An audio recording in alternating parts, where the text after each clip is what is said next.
In this video, I'll be showing you step by step how to connect MetaTrader 5 with Exness. It is super easy to do.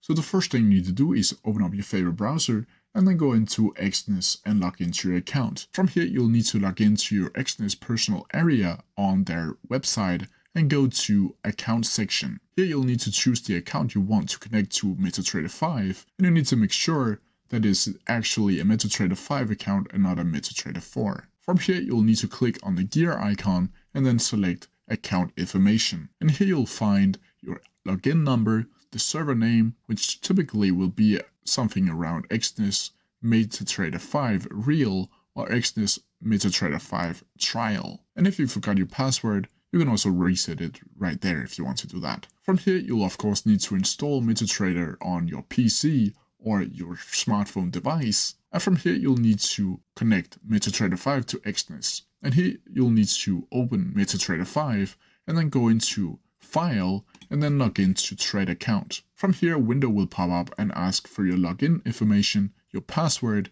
and the server ID. Then from here, once you have clicked all that in, you will need to click OK. And that's how you do it. If you have any questions about it, please leave them down in the comment section below and I'll try my best to answer them as quickly as possible. See ya!